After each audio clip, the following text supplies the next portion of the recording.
Hello everyone, this is your Krishna from Women Today YouTube channel. So in this channel, we have been interviewing many women entrepreneurs and working women across different cities in India. We are just traveling to different cities and we are doing offline interviews in different professionals areas and also online interviews across different cities in India and also across different countries in the world.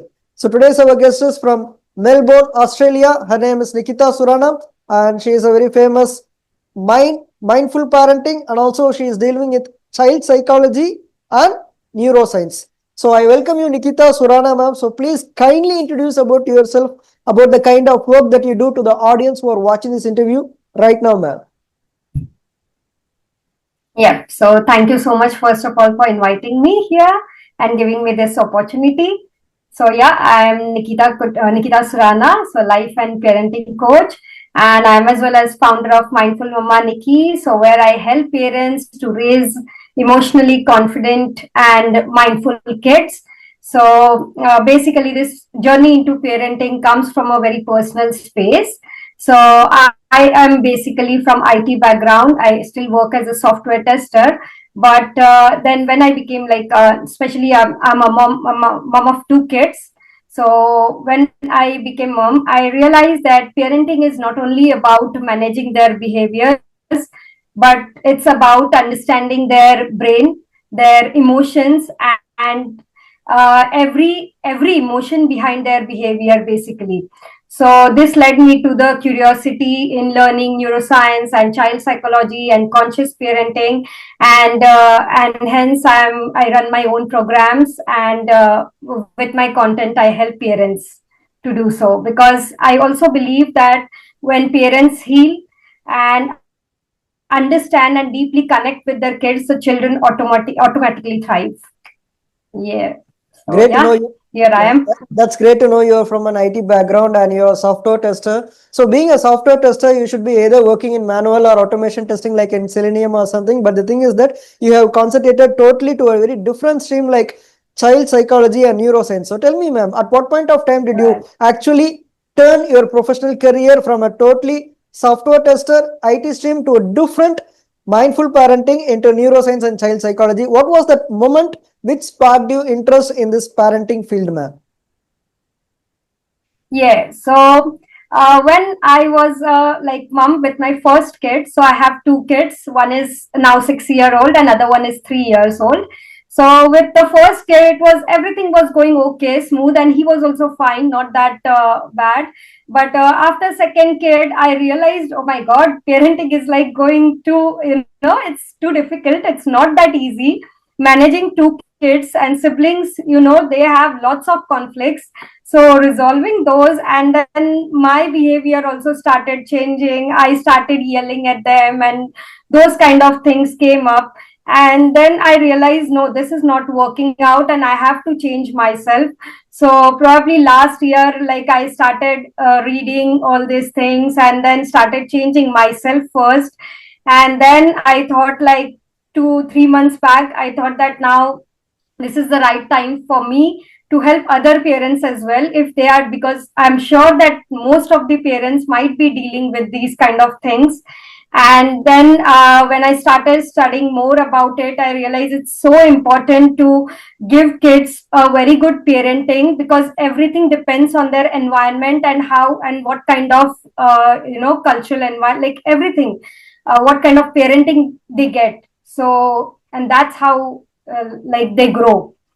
It's great. It's So yeah, Yeah, so we then I actually started with it. yell at our kids a lot, because not only because of their kind of behavior patterns, but mainly because our work tension, because we'll be having a lot of stress, Yeah. and at one point of time the baby will be doing very small things, but because of our work stress will not be kind of going and advising, instead we'll be just yelling at them. So that's the human behavior. Yeah. So tell us, ma'am, how can one normal parent build a strong and secure attachment with their child? So tell us about it, ma'am.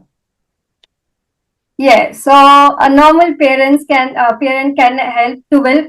So the very first thing a parent need to do is to build a connection with the kid.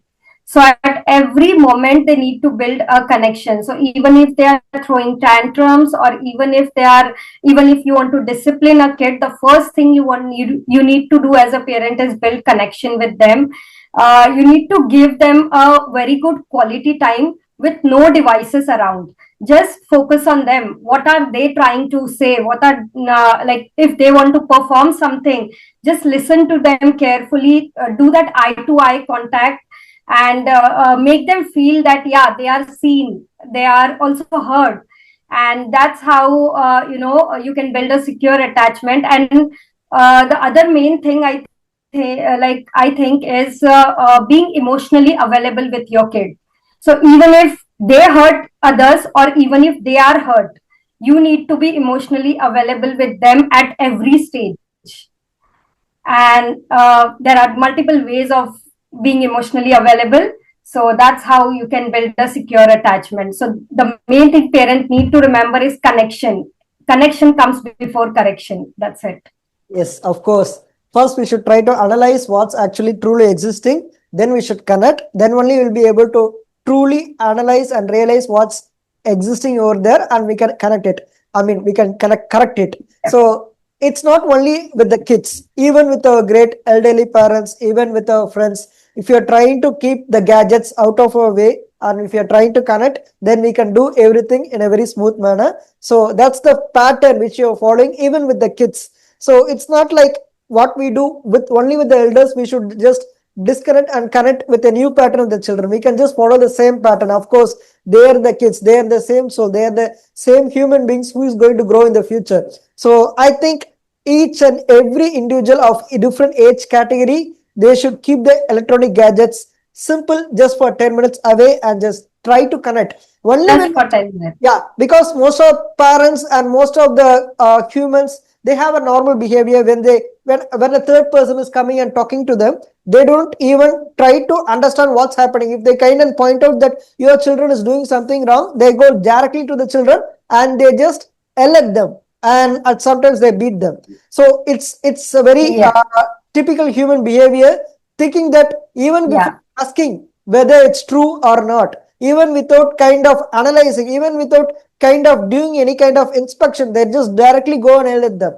So I think it's better to have a conversation, kind of have a behavior pattern, like go and ask them whether this is true or not, whether they have performed it or not, at what point of time triggered them to do that kind of things. So only after analyzing all of these kind of things, we can just come to the solution. Instead, without doing any kind of going and asking something, coming to a point where pointing out that our kid is doing something wrong without even kind of doing any kind of inspecting, that's totally a wrong behavior pattern. So I think now you are just guiding each and every parent in the right way, man. So also, so because so because what happens whenever a kid does something wrong, it's not that he's doing intentionally. There is definitely a need behind it. He is not at all, if he's hitting somebody, he needs something. So there is definitely a need. So first, parents need to understand, instead of directly yelling them, need to understand their feelings, what they want exactly, and then try to communicate with them properly. Exactly. Each and every behavior has a previous behavior. Like most of the things say that kids actually learn certain behavior from the things they see. So it's not that they're speaking any kind of bad words. It's they're repeating the words which they have heard from the previous persons. It may be from the parents, it may be from the friends. So that's the way. Instead of going and kind of yelling at them for speaking a bad word, it's better to correct them that this is not the right word to use, because they're actually kids, and kids do actually say words which are being heard from them, like heard from others. So it's better to correct them. That's right. Yeah. So right now, I have just want to ask you a single question regarding this neuroplasticity. So first of all, tell us, ma'am, what is the real meaning behind neuroplasticity, ma'am? Yeah, definitely. So what is neuroplasticity? So neuroplasticity is the brain's ability to change, to grow, and to rewire itself based on their experiences. So and the first of all, that in children this neuroplasticity is at its peak, and it's just like their brain is just like a wet clay. It's shaping, is constantly shaping and building neural pathways through repetition and whatever the emotional experience they get. So when the child gets repeatedly experience calm and connection even after they make a mistake, then their brain actually builds emotional safety and learns that okay, I made a mistake, but it's okay to try again. But if he gets continuously, he is getting that yelling or shaming, then their brain builds fear, then he'll get scared, and then it leads to anxiety or perfectionism later. So let's take an example here. So if a kid drops a glass of milk, then a parent's or a mom's sudden like instant reaction is, oh, what did you do, why did you do that? So but it was just a glass of milk and it might have dropped accidentally. So what a parent need to do, like then what happens, then the kid, if he gets such kind of reaction, then the kid learns that, oh, I made a mistake and I should not do this, and he'll never even try, like a toddler never even try to hold a glass of milk by himself very soon. So he'll take time for that then. And at the same point, if the parent is calm and tell him, oh, it's okay, now we can clean it together, then then the kid learns, okay, I made a mistake, but it's okay to try again. He can again hold that glass and try again. And then that's how that builds the neural pathway based on what experience he gets. So basically, And that yeah. is, so basically just remember that, yeah, every moment of interaction with our kid is shaping their brain. Yeah, so this is the role which neuroplasticity plays actually in children's cognitive and emotional growth. I do understand. So basically, it's like Right. you're dealing with Right. the wet clay. Wet clay is something like whatever you wanted to do, you can just do with the wet clays. In the same way, the kid's brain are designed in such a way that during the early stage, this neuroplasticity kind of things can actually shape their life, their emotions. So you told that if we spill a glass of milk and suddenly if you're going and yelling at them, then they'll be putting themselves into a situation where that if we again pour the milk, then we'll be getting that kind of fear because we'll be Yeah. held by our parents. So I'll tell you one another example, ma'am. I Yeah. have just even told in recent interviews. So there was I saw a video in the Instagram like where there will be like around 10 babies. They will be sitting in one room and the parents will be sitting.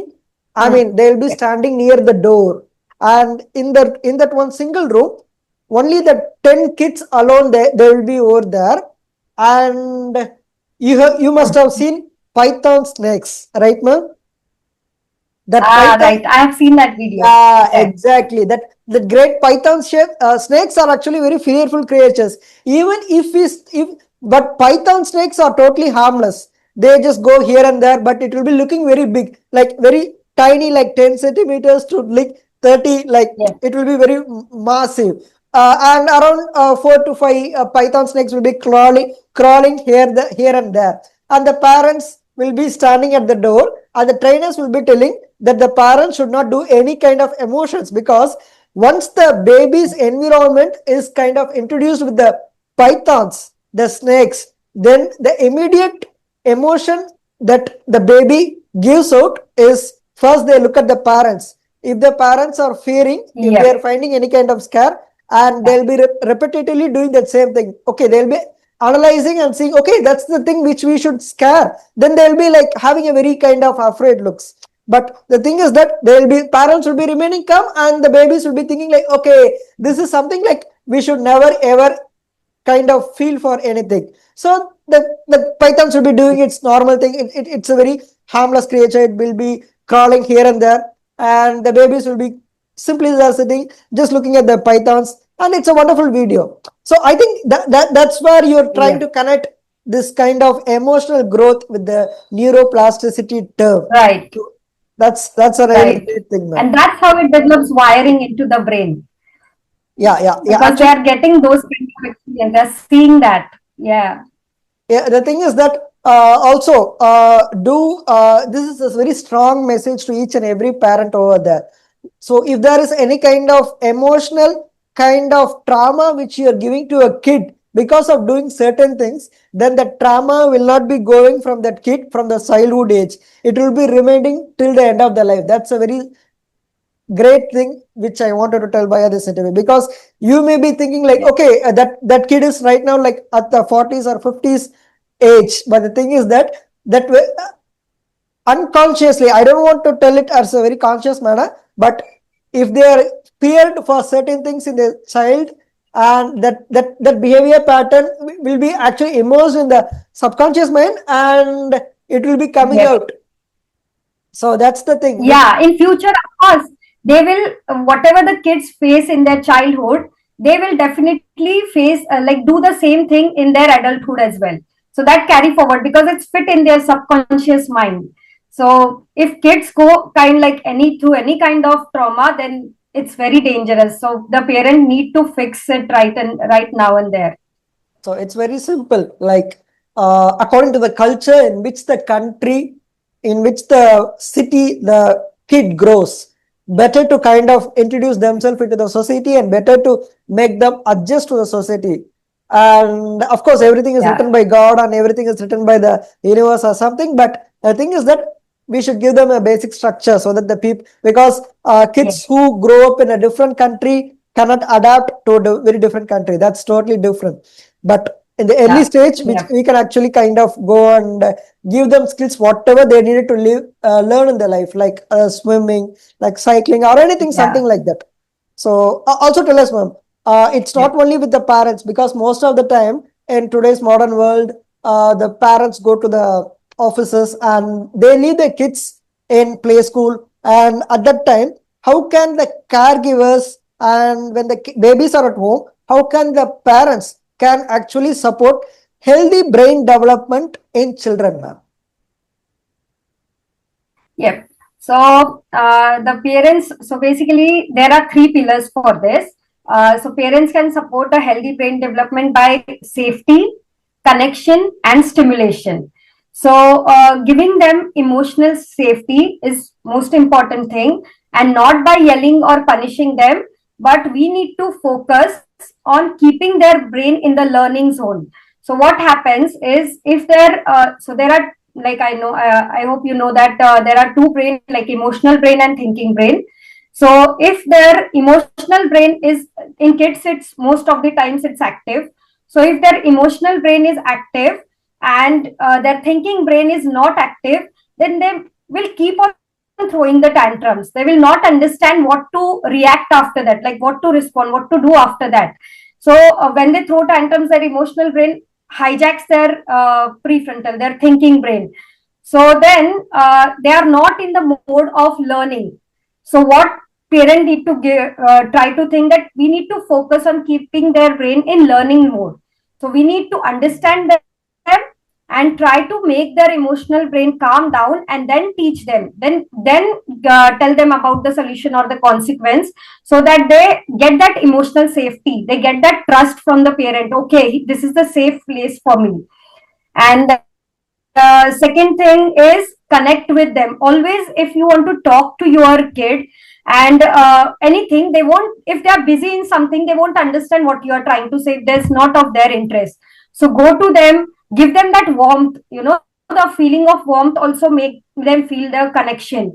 So if they are getting that warmth, if they are getting that eye contact, then the child will listen. So child listens more when they feel connected.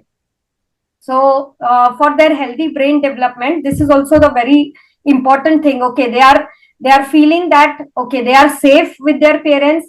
Now they are seen also from the parents, because we are talking eye to eye. So that's how they will feel they are seen. And then comes stimulation. So now the stimulation can be done by multiple ways, and as a parent, we need to continuously stimulate their brain by playing, by allowing them to play different things, by allowing them to experiment and exposure to different things, by creativity, movement, music, storytelling, and all these kind of things. If you allow a kid to do, don't stop him every time actually, that don't do this, don't do that. So let him experiment, let him explore things, and that's how they can help their brain development. So even I can say that every every hug, every conversation, and every playful moment brings their neuroscience in action. Like you might have heard that somewhere. Like I also heard that, so I just thought of saying you. You're saying it in the right way, ma'am, because Yep. it's very simple. Even if we are as kids during the early 90s, if we are going through something, we just don't go directly to our parents and tell something, because we'll be getting a fear, but we'll be held by them. But on the other hand, we'll be going to a very safety environment. Like it may be with our friends, it may be with our grandparents, it may be from anyone. We can just go there and tell what has just happened in the school. So what has just happened during our Yeah. playtime. So we'll be feeling very Yeah. safe in an environment where we are not held at. So it's better for parents to go and give a hug and go and give an eye contact, speak to them. So it should be like in a very gradual way, instead of going in a very like Yeah. it should not be like a very rude manner. Like we should make an eye contact, like tell me Yep. like what's happening over there. It's not that kind of eye contact. It's Yeah. very simple. Yeah. Okay, okay. I would like to understand what made you land in such a situation, so that I'll be able to develop some kind of Yeah. knowledge which I can help you come out of it. In such a way, we can just develop a friendly relationship with our kids, and also at the same time, instead of going and yelling at them for each and everything that they do, we can just look at the behavior pattern and we can just try to convert them in a situation where they wanted to be, instead of doing in a very rude manner, and guiding them in a very soft manner. So that's the thing, Yeah. because we have to understand one thing, that they're in the developing stage. So whatever we just tell them, they can actually kind of bend to the factor where we actually want them to be. But the thing is that a clay cannot be pressed and made in a very rude manner. It's a very soft material. So Right. just to make it Right. soft, we have to deal it. It's just like making a pot. It's just like making any figure that Yeah. you wanted to do with the clay. It requires a very tactical kind of thing, but with a very soft kind of pattern. So that's Yeah. the thing you're Yeah. trying to tell, right, man? Yep, that's right.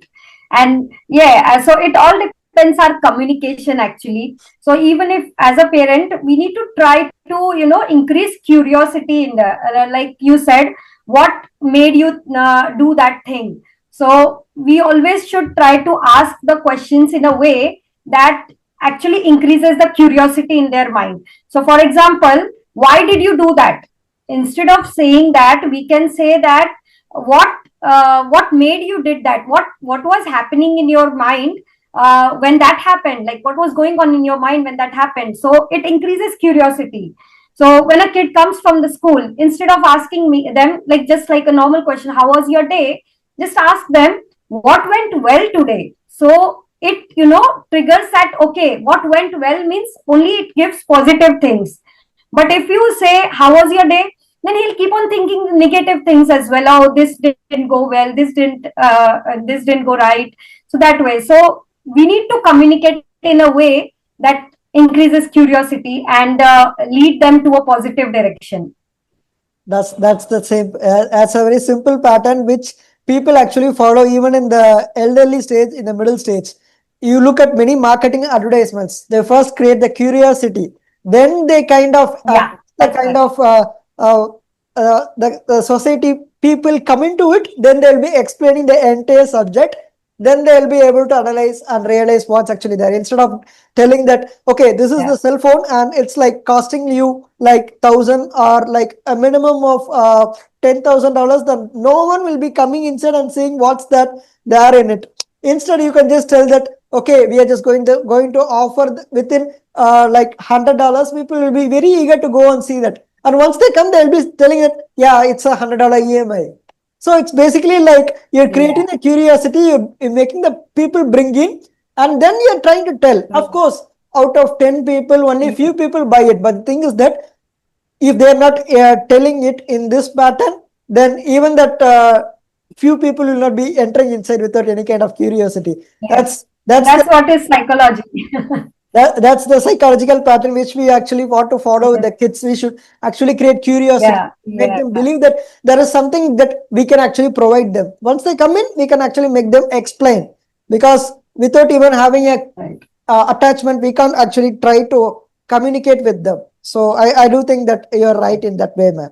So now we are just dealing with child psychology and emotional regulation. So most of the kids in today's world are throwing tantrums.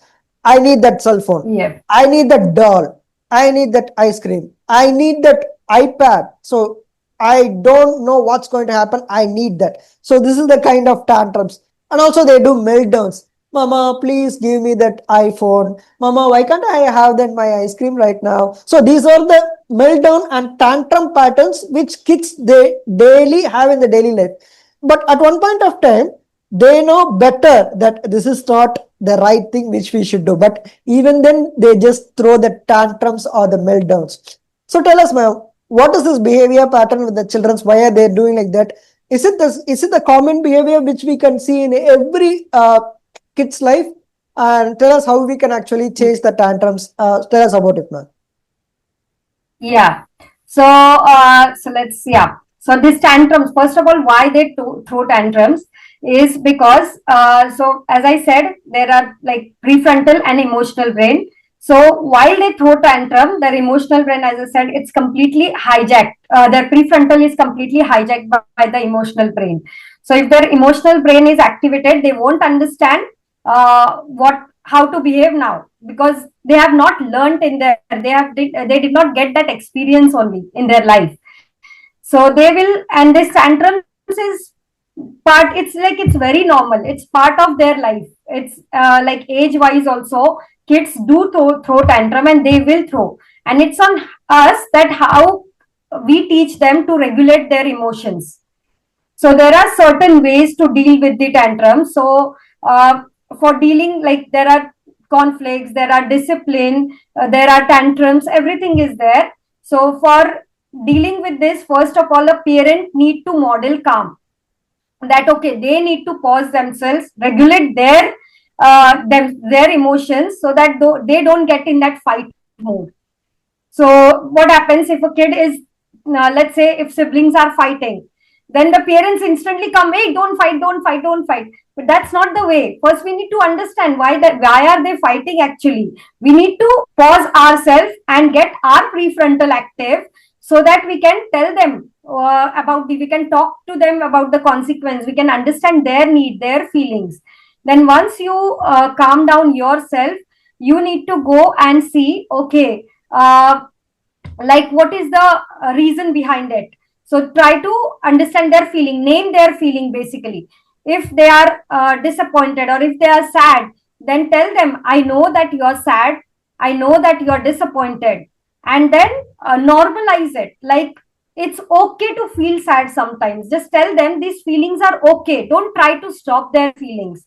Like some parents, what happen, if if a kid is crying, we just try to stop him. Okay, don't cry, don't try, and do multiple things to just stop his crying.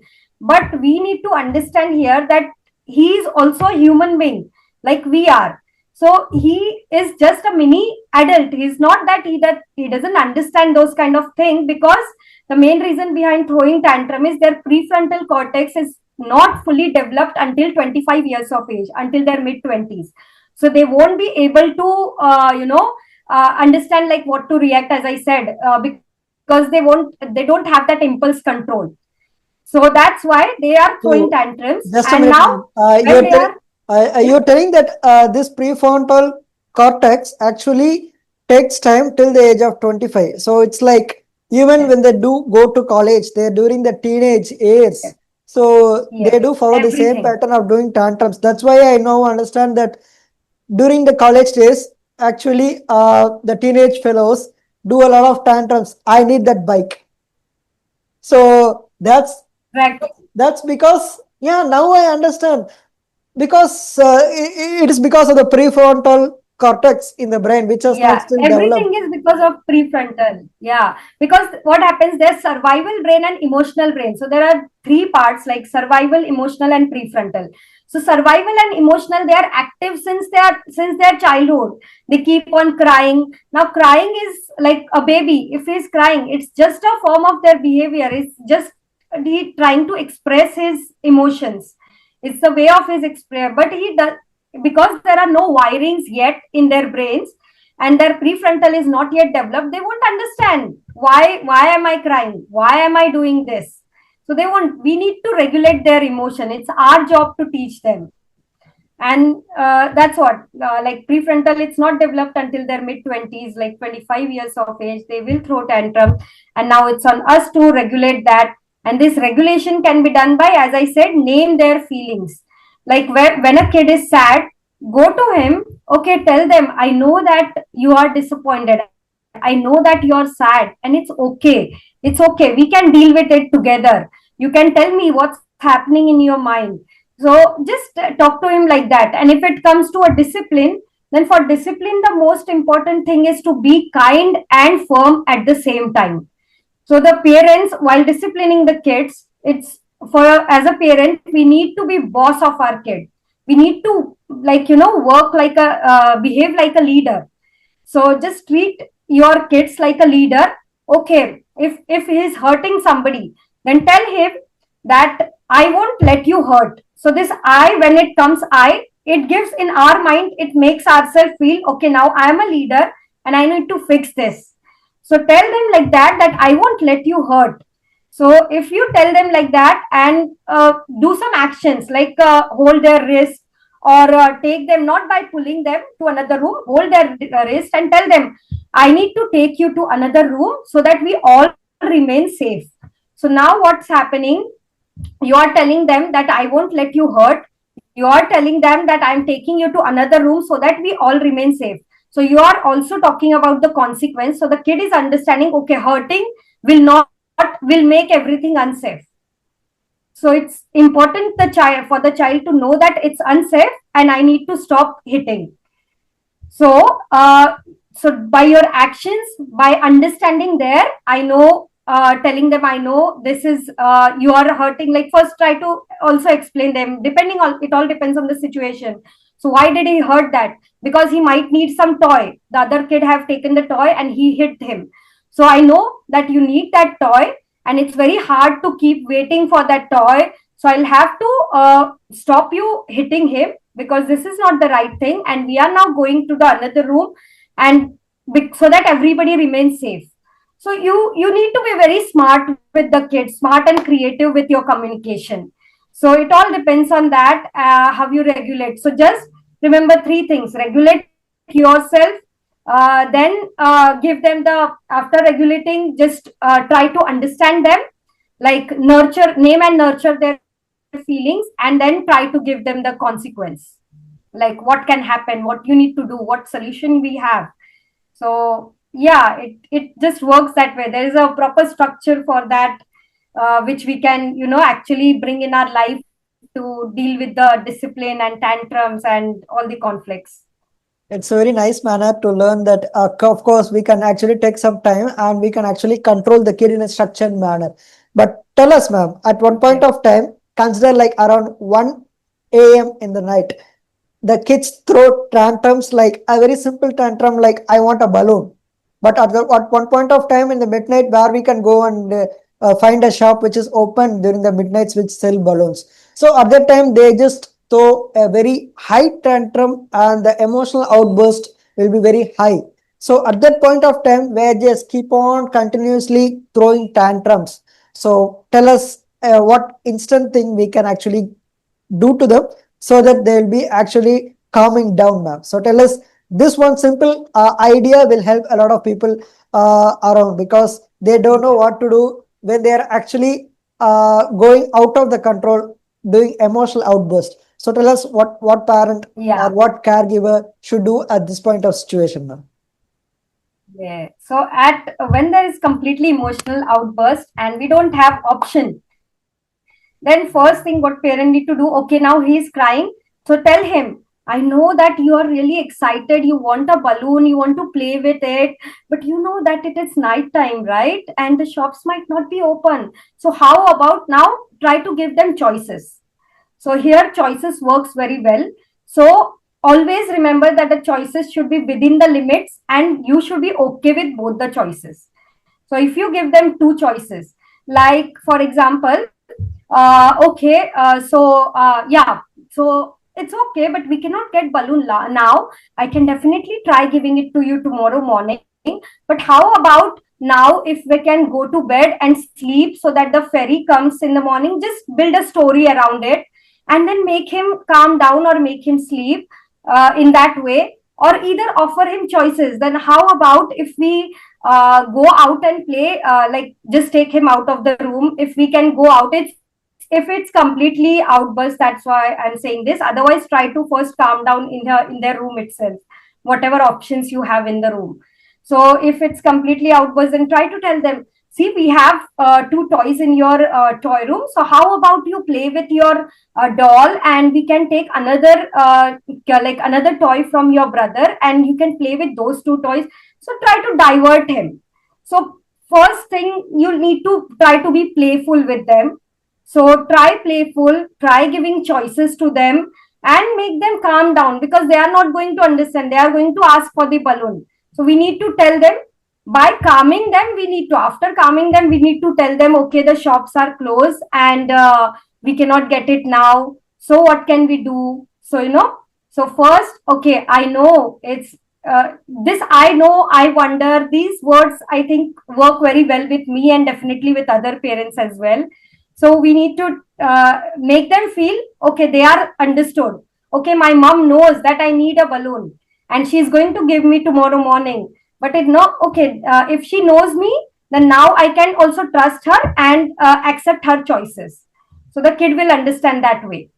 So yeah, I think just offer choices, try to be playful with them and understand them. And but don't yell at them, that don't tell them, no, this is night time, you cannot have the balloon now, and don't use such kind of words. I think that won't help, even they won't understand even.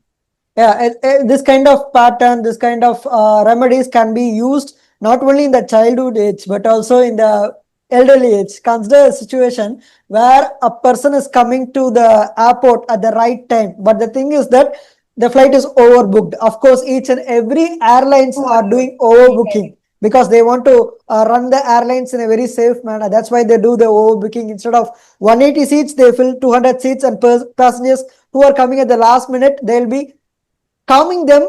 The passengers, of course, it's not a tantrum, but it's a very kind of very angry behavior, but they just calm down, telling that of course they know the hurry in which they have to catch the flight. They give two choices, whether you can get a full refund or whether you can go on a business class upgrade, or whether you can catch the very next flight with refunds or any kind of discounts in the future. So I think this is the way which we can actually deal with kids. We can just go them, we can just make them calm You are down. actually doing a wonderful job of connecting this child psychology with the adulthood psychology as well. Actually, it works for both. That's totally correct. That's the thing which I'm trying to tell, ma'am. From the starting, you told in the middle of the conversation that your kid is just a mini adult. So we are just grown up adults, they're just a mini adult. So I think I have never seen a parent tell this kind of words. Even at the college days, they just yell at the kids that you are just a kid. But the thing is that even at the early ages, even before they hitting the teenagers, they're just a mini adult. That's the right way which we can frame, because only when we can act kind of relate with the things which is going to happen in the future and deal with the same pattern, we can actually kindly kind of bring out what we can actually expect from the kids, ma'am. So also tell us what are some yes, tell me, ma'am. No, I was just saying that, yeah. And at the same time, what happens now, it's like, as you said, that example, night 1 a.m. So sometimes what happens, parents are also very tired. They have lots of things to do and they are also overstimulated. So they immediately they get into that fight mode, because I can understand, because I have dealt with that and I also go sometimes in, wrong direction. So I directly go into that fight mode or something, that we don't understand what to do. So the parent, it's very important to do some calming exercises, like mindful exercises. Just breathe and counting from 5 to 1. This also makes your emotional brain, like, it calms down that and makes your prefrontal active, so that we can think what can we do. Otherwise, like, it will always go in wrong direction. So I would ask, like, all the viewers, like all the parents, to actually do the grounding exercises every day, and or any kind of meditation or something like that which keeps you calm down. Yeah, it's very simple, ma'am. Because people, even if they're very kind of happy, they'll be playing here and there, but they won't realize what's happening in their life. Once we have to once if we have to know about ourselves, wherever we go, wherever awards we achieve, we should actually come to the ground level. Because if we want further want to go up, we can't actually. It's like if you go to the top of the building and if you see down and if you fall from the top, then it's not good for you. So that's why you always needed to be in the ground level, because when you fall from the ground level, nothing will be happening to you. But if you fall from the very top of the building, then it's not good for your health. In the same way, when we are in a very total anger manner, and if you are just yelling at someone, our mouth, the words which are coming from our tongue and the point from our brain will not be actually related to each other. It will be like totally Right. disconnected. So that's why if you're Yes. totally angry mode, come to the ground level, then only in the calm manner, in the very calm, peaceful situation, in a very like Yes. what to say, consider a room which is full of mess, cloths, and very material, something like that. We will not be able to figure out where our No. thing is actually there. But if the room is very Yes. clean, and of course, if the room is very empty, it's very easy for us. So make your mind empty Yes. and make your mind peace. Then only you'll be able to write, come and land at the right thing. That's what you're trying to tell. I do understand, man. So also people actually in today's world, they are trying to discipline the kids. So tell us, what are some effective ways to manage conflict and discipline them in a very positive manner? Because people always Yes. repeat themselves, like not only in the kids age, in the school, college, discipline is very important. Discipline is very important. So tell us, what in what manner can actually one parent can actually discipline the child in a very effective manner, ma'am? Yeah. So as I said, like offer choices. So first of all, like traditional discipline, how was it working? What our parents might have done with us is just they taught us discipline by controlling us. But if we go to neuroscience based discipline, then it works on connection and correction. So it always works on that. And for that to discipline, so we need to like use natural consequences. Like for example, if there's small thing, like if your kid did not pick up the art supplies, like he was doing something art and he left everything there, then if you tell ask him to just pick that art and keep it in your room, he won't do that because he's not interested at all in doing that. But if you say, like if you talk about the natural consequences, like your art supplies are they are out, so they might get lost. Let's put them together, let's pick them and put them back together. So that will make their brain understand, okay, now mama is helping me to deal with it, she's also helping me to put this toys, and they might get lost, so he'll also understand that. So talk in a way that they understand the consequence of it, and they also at the same time they understand, okay, someone is there to do that thing with me. So start, if you want to discipline for something, start doing that thing with your kids, and then gradually you can move towards shift them towards doing it alone. So with any kind of, and as I said before, that offering choices works really well. So if you want to, if your kid is watching TV and you want your kid to get up and brush his teeth, then just offer. Don't just say that go and brush your teeth. Again, he won't do that. You need to go and tell, I know it's hard stopping you from watching TV, but right now you can say that it's bedtime or it's school time, whatever. So we need to brush our teeth, and would you like to brush your teeth first or would you like to wear your pajamas first? So what you did, you shifted their mind from that TV thing, and you gave them two choices to, okay, pajama first or brush first. So now they are only thinking about that two choices, and they will immediately, and as I said, that you should be okay with both the choices. So it's okay if they want to wear the pajama first, they don't want to brush the teeth first, but after pajamas they will wear they will brush their teeth first. So offering choices by using first or then also works very well. First this, then this. So don't use that if and but. If you do this, then you will. That is like kind of a bribe, or yeah. So that doesn't work well. So first this, then we can do this, and use like tell them we also works very well. Don't use that you word, because that makes them feel okay. Mama also is my parents are with me. So offering choices, like using those natural consequences, this works well. And the very important thing is modeling calm parenting, because children always mirror our emotional tone through their mirror neurons.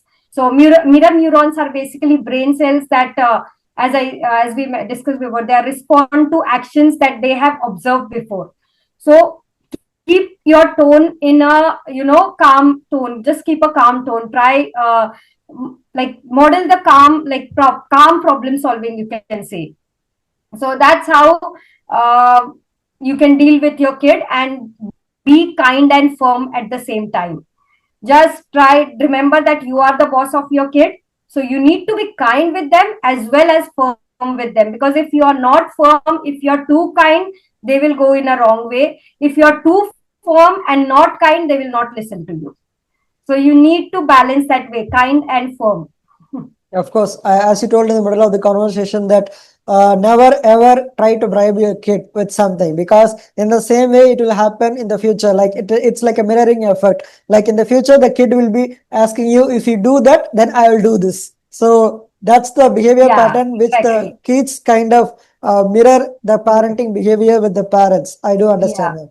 So Yes, also tell us, how can one parent expect for the kids to grow their social skills and emotional intelligence? Because once they leave the kids to go and join a play school, they should, for each and every day, they should actually gain some kind of social skills. So tell us, how can one parent yes. actually be a support to the kids in developing their social skills, ma'am? Yeah. So social skills, there are lots of things. So first of all, like social things, we can say that as I said, be the model. So if you want your kid to be respectful, first see that are you respectful at your home, at your house? Are you treating your partner like this? Are you being respectful to your partner, to your family members, or even to your maids or drivers? So are you respectful? Because kids are observing you. So they will observe you and they will learn it like in a similar way. They will also talk in that tone and that way. So if you want them to be respectful, you should be respectful. Then if you want them to learn empathy, you need to show them empathy first. You need to model that empathy to them. You need to tell them, okay, I understand this, and they will also do the same thing with the other kids. So if like we can also say that if there is a scenario where you're like two kids, there is only one toy and they need to share the toys. That is very big thing that comes into social thing, that they are not sharing. Kids are not sharing. So don't force them to share the things. Tell them to, like, you go and as a parent, you go and tell them, I know it's hard that I know it's very, you are very excited to have that toy, but can we wait until it's your turn? Can we have turns or ask them questions? How about if we offer something else to that other kid, so that he can give you this toy? Because even if you say this thing that can we wait until it's your turn, this teaches them how to deal with disappointment, because they are disappointed, they need to wait, but it's like part of the life, they need to learn that. So it will teach them at a very early stage, because they have to learn that thing, that every time it's not that they can be first, they need to wait for certain things. So try to teach them that way, talk to them that way. Then for social skills also, you can give them few responsibilities at home. That works very well, like no matter it's your household work, or taking care of a sibling, like playing with that sibling, taking responsibility. Like for me, I always try to give my elder son, saying that okay, now mama is going for bath, and you need to be responsible and you need to take care of Sia. You need to make sure that she doesn't cry. So he tries all the way to to keep her calm and play with her. So give that responsibilities to them. And for emotional intelligence, the very, as we discussed before, just try them to name their emotions. Teach them the vocabulary of emotions. Teaching them that vocabulary is very important, because once you understand that what you are feeling, it actually will make you understand now what I can do and what I need to do. So teaching that vocabulary of emotions gives them that emotional intelligence skills. And for that, you can also that works very well, that feeling chart. If you don't know, if you don't have vocabulary, you can have, there are lots of feeling charts you can get on Google. So you can have that feeling chart printed on your fridge or somewhere, sticked on your fridge, so that when this kind of situation happens, you both know, you and your kid knows that what are we feeling right now, why are we behaving like that, so that if we are feeling, and now what we can do. So that feeling chart sometimes really helps well. And yeah, sometimes this, in this way they can learn social skills, emotional intelligence. And I would just like to say that don't try to fix every conflict as a parent. It's okay, let them learn few things by themselves, because that's how will make them resilient. They will fail, they will cry, let them do it, let them handle. If you are in front of them, they will expect that and they will throw more tantrums. That's very normal. But try to be away. If two kids are fighting, first try to observe, but just remember, if it's hitting or hurting, like if it's, I always tell my kids three things, or myself: if it's hurting someone else, if it's hurting yourself, or if it's hurting environment, then as a parent you need to interfere first. But if it's not these three things, then first let them try to handle it by themselves, let them try to fix it, and then you go and interfere. That's great, man. So Because yeah, this is how you can even you told in the middle bring of the them. conversation that how your parent, how your kid actually lives in a very secured home is like you, the kids see how you behave. So if you kind of throw tantrums, if you kind of behave rudely, and if you just talk in a very high manner, then the same behavior pattern will be, you can just observe with the kids. So this is the Right. basic for each and everything, for social skills, for every emotional intelligence. If you actually behave in a very calm manner, try to analyze and fix it in a simple manner, the same emotional intelligence will be passed on to your kid, and also the social skills will be passed on in a very gentle manner. So also tell us, Right, right. how can one parent can actually build self-confidence to the kids when they move out of the home, ma'am? Yep. So this self-confidence can be built by three things, like competence, connection, and compassion. So again, as I said, this competence is nothing but let them try, fail, and succeed. As I said before, let them do things. But you need to, as a parent, you need to focus on always try to praising their efforts. So as I said, I know that you work very hard on this puzzle. So just praise efforts, and remember that avoid overpraising, because instead of always saying them that you are the best, you need to say them, I see how you kept trying even it was hard. So don't tell you are the best, because that will again lead to that overconfidence in them. So you need to keep it balanced. So just try to say them this thing, that yeah, I see how you kept trying even it was hard. Then also I said this before, even, and this can create a neural pathway in them, that as I said before, I can handle challenges. Because even small success, that keeping trying even it was hard, will make them feel I can handle challenges. Then make them feel valued regardless of their performance. So you need to make them feel that I love you because you are you, not because of what you do. So even if they go out and do something wrong, they will come and tell you, because you love them, because they are them. So make them feel I love you because you are you, not because of what you do. So make them feel that they are always loved, but some behaviors are not accepted. So make them feel that, second thing. And third thing, I would just like say, like compassion is just like encourage kindness. both towards themselves as well as others. Just try to encourage the kindness. Kindness is the most important thing. Teach them how to be kind to others, how to be kind to themselves, and to everybody around you. Great, So ma'am. yeah, connection. Yeah, That's a very competence, connection, and compassion. yeah, it's a very simple manner you told. We love our parents because we don't see any content in them. We just love our parents because they are our parent. So we just love Yeah, our yeah, grandparents because we don't see any content in them. They are just our grandparents. So it's very yeah, basic, yeah, and we don't expect anything from them. It's the basic human nature. So yeah, yeah, that's a good way to frame it, ma'am. So also tell us, ma'am, most of the yeah. kids are having a lot of screen time right now, right? Before 10 to 20 years, we don't even have a normal landline phone in each and every Indian households. But the thing is right now is each and everybody is having an Android or an Apple mobile or any kind of teching gadget with them, and they're just scrolling to each and everything. Of course they know how to scroll, how to go move on to the next page. Yep, So tell us, how yep, does this screen time affect a brain child's and attention span, and also what parents can do to create healthy digital balance in today's world, ma'am? Because they can't yep, actually yep. pull the gadgets, they can actually Right. balance. So tell us, how can Yep. one reduce the screen time and how can one balance the taking kind of things, ma'am? Yeah. So screen time, now what it does, it overstimulates your brain's reward system, especially the dopamine pathways. So when a kid scroll or swipe or play games, then their brain gets quick dopamine hits. It's continuous giving them dopamine.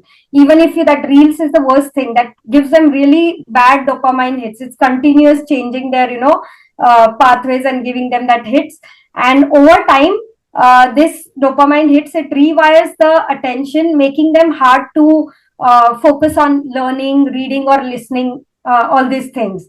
So too much screen time, it also reduces the deep rest of the brain, because then kids become easily bored, they become very impulsive, and emotional regulation becomes harder to them. So their brain is constantly in alert mode because of those, that's overstimulation.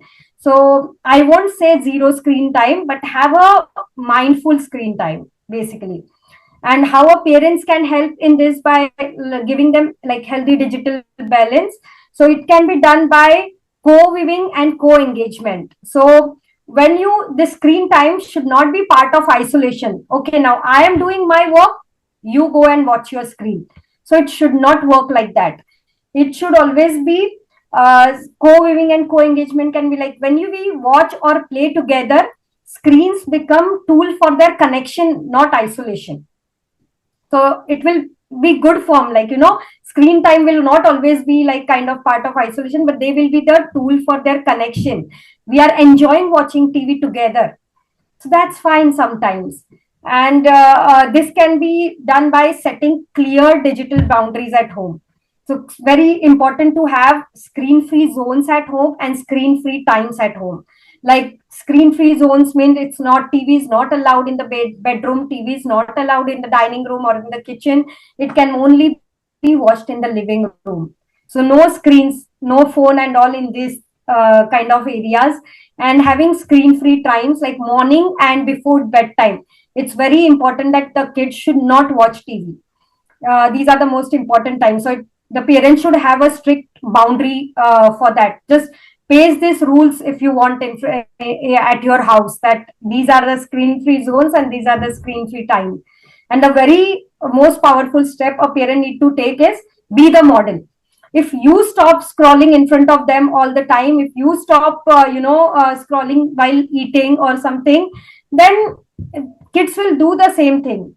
So try to give them some offline experiences, try to play with them, try to uh, divert them with other things. But yeah, save them from screen time.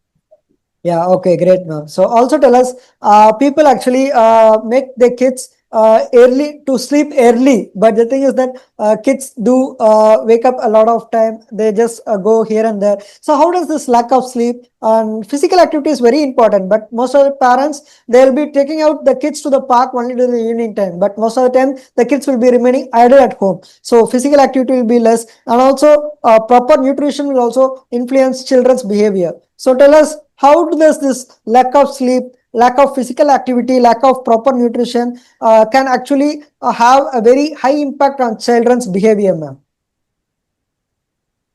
Yeah.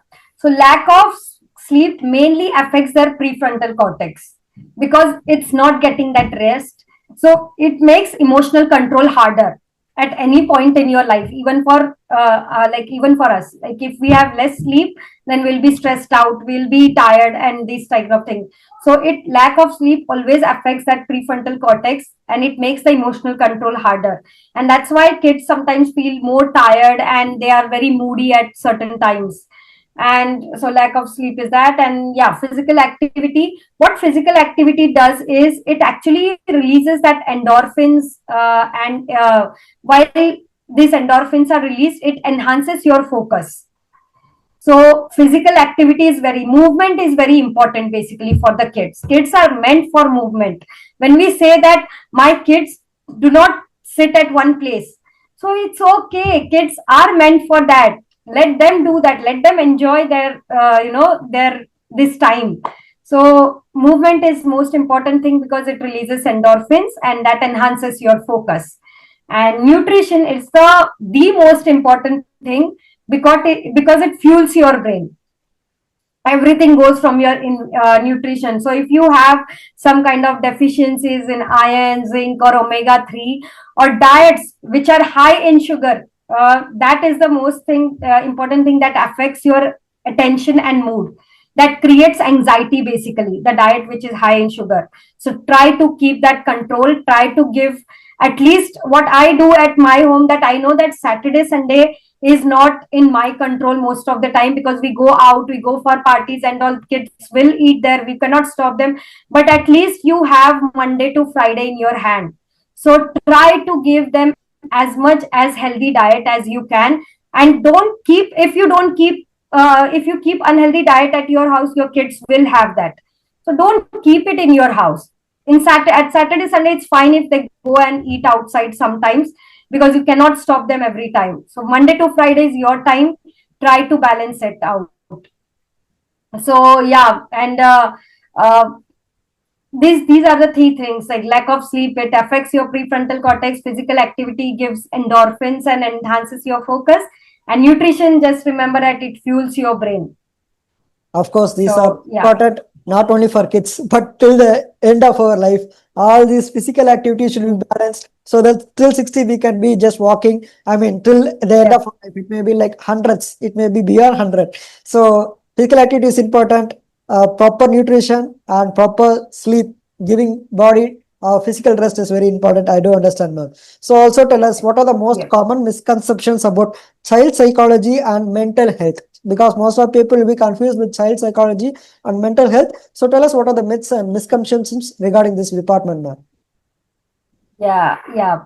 So the biggest misconception in kids is that we often say that kids are too young to feel anxiety, stress, or depression. We often say that kids are too young. But the reality is that children do experience deep emotions. They also have that big feelings and deep emotions. So they just don't have the words to express them. That's the thing.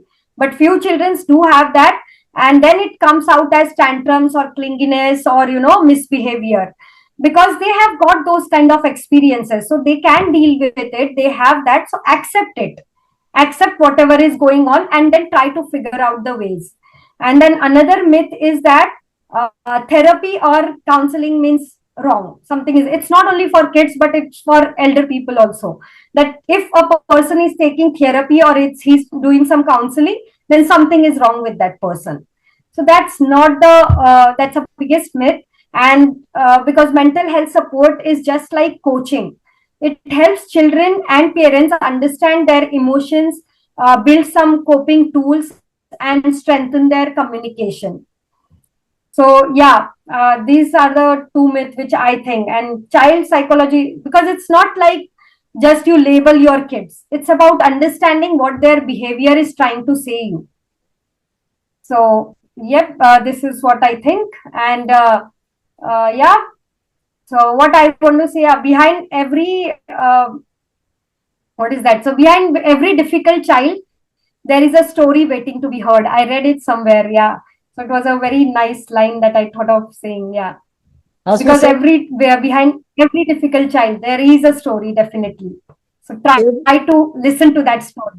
yeah, every kid, every adult, every human has a soul, and every soul has a story which we should listen first.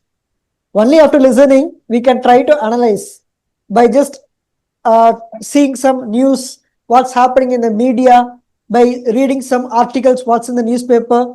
We can't actually judge a person because that is Don't what overjudge. Yeah. someone has written, because based on the information which they have actually got from some source, and the it's very right, like even before like past 100 years, and now because of AI we don't know what's going to happen in the future. So it's everything is totally like what we see we believe.